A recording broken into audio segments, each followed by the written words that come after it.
Oh, so it's your old scrap metal causing havoc in my camp. Overfaller? Go! Everyone get in there! Knock this guy's head off for me. You're welcome to try, sir. You're welcome to try. Zowie, keep a tight watch on them and don't let even one of them... don't let even one of these scrubs escape. Ah, understood. It's murder time. Does anybody have a Zowie? Apparently no. Okay, fine. I guess this will make it.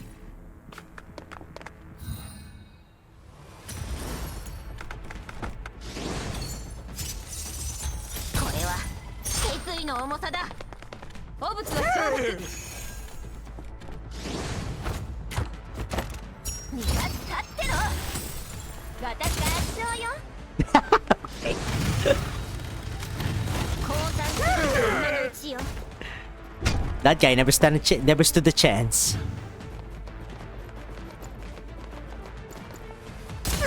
Nice try. Oh.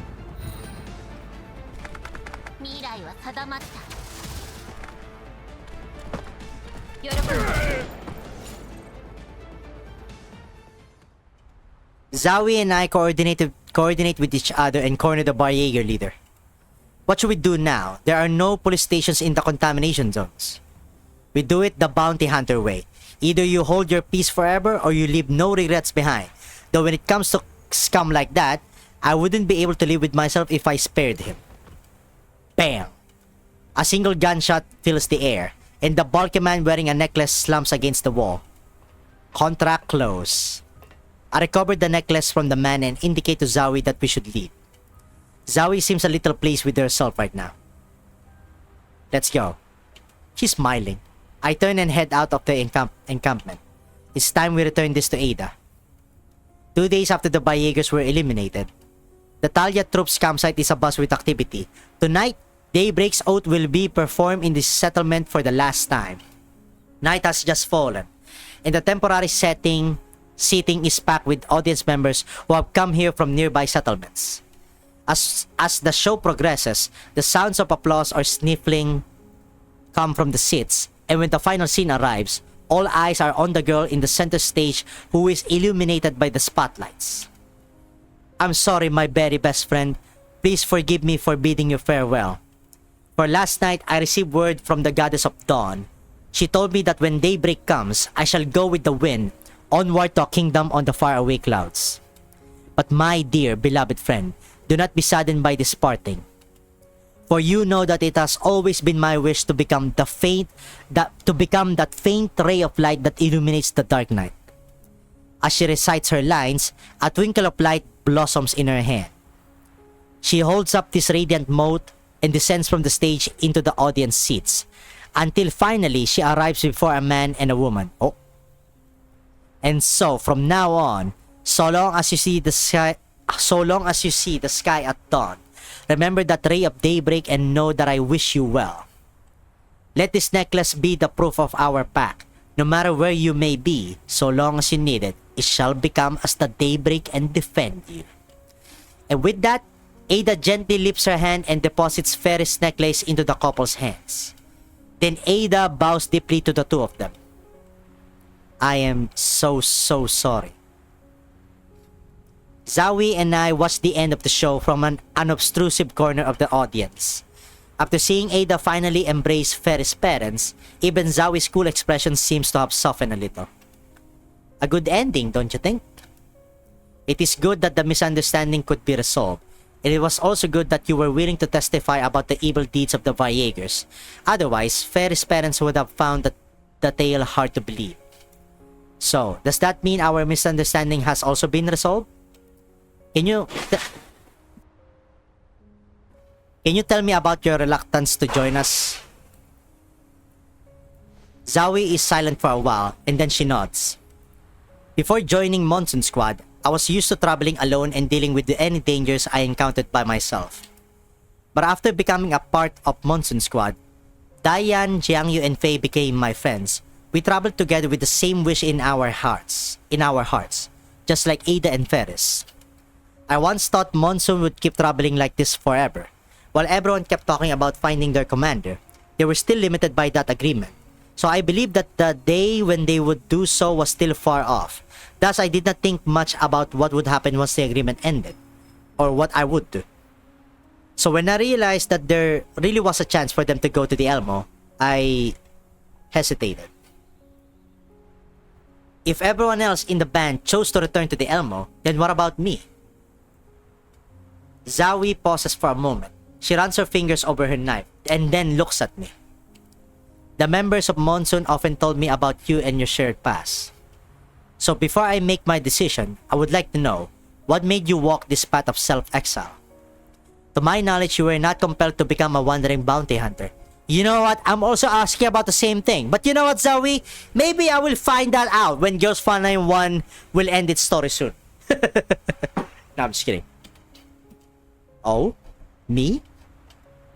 I look up at the sky. Too many scenes from the past flash before my eyes. What exactly was it that made me choose my present course? I think of the planes from that explosion and that one-sided farewell. In order to give all of that some sort of meaning, I finally chose to sign the agreement, much as I loathe its terms and the fact that I had done so. As my emotions fly into disarray, I shake my head and my gaze settles on the nearby stage. Perhaps it was for these people, Ferris, Ada, and the audience members watching the play, just like you. Perhaps I could have chosen a better paying way of life, but if I had, I would always be taking and carrying out orders. By boarding the Elmo, perhaps I could follow my heart and help the people who needed saving. But then again, maybe I just did it for myself. So I'm sorry, I cannot answer your question, because I still haven't accomplished anything yet. Is that what you wanted to hear, Zoe? Zoe remains silent, and the night shrouds that poker face of hers. She looks down at the scars on her hand, and there is a vague sense of confusion in her eyes. Once, I simply did as I was told, never questioning the rightness of my actions or the lack thereof. After that, I learned that I could choose for myself. And so, you chose Monsoon. Not just Monsoon. When I joined Monsoon, I also chose the future I wanted. So, what kind of future will you choose now? Oh, Zoe looks up. Fan service? She stares into my eyes and the confusion from before is now gone. Commander, I am not like Diane and the others. I have not experienced the days of fighting by your side in Griffin. Yet, that is why I cannot immediately decide to board the Elmo and follow you. But of course, I would like all dolls who join the Elmo to do so of their own free will. However, this commission has allowed me to get the measure of your character. And since my friend in Monsoon Squad trusts you completely, I think I can try to trust you too, Commander. In the past, I chose to travel with Monsoon Squad. Now, I think I can choose a future of traveling with the Elmo. Surely a journey with you should be a pretty good one, am I wrong? With that, Zoe watches me quietly. Well, in terms of doing good and stopping evil, it ought to be pretty good. Upon hearing my answer, Zoe smiles that barely visible smile again. Then from now on, the tactical doll Zoe shall join the Elmo. Hey! Here's to jolly cooperation, Commander! It is late at night, and the bustling crowds have receded. The actors have cleared away their costumes and props and are now taking a break, leaving the campsite silent at last. Silent? Just as I'm about to return to my tent, I hear a familiar and gentle voice from behind me. Commander, do you have a moment? Hi? Diane, what are you doing here? Is something the matter? I came to return you this. Diane smiles as she approaches me. Then she extends a hand to me, revealing the intricate pendant in her palm. The thunderbolt-shaped symbol on the pendant gleams in the night. That's... My thoughts returned to a time several years ago. It was before I was officially reunited with Diane. A certain request had led to the Elmo traveling near the green zone. Therefore, I received Diane's signal, a blue ribbon brought back by Groza after she returned from a mission in a satellite city. Oh. Without news, without a message, we were separated by just a purification zone. These were the limitations imposed by the agreement, and also a sign of Diane's care and concern. At Groza's suggestion, I had her pass Diane the pendant. This was the keepsake that you had Miss Groza give me. I still remember the words she told me that day.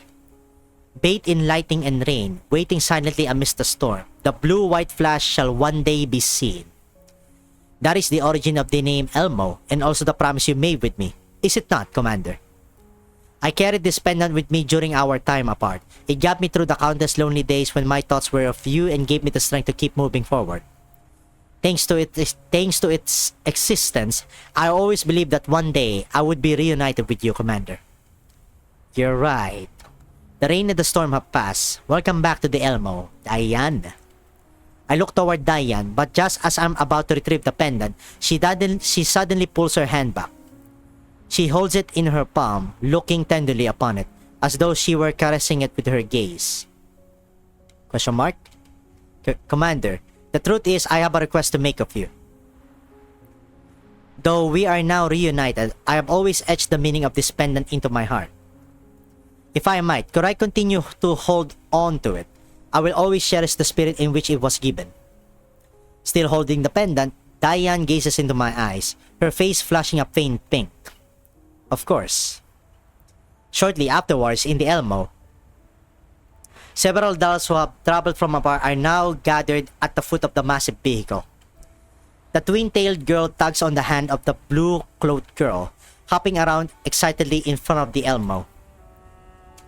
I'm so happy, big sis. We have returned to the Elmo again.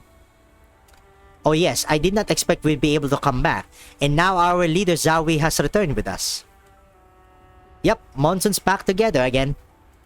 Is this really alright? The agreement?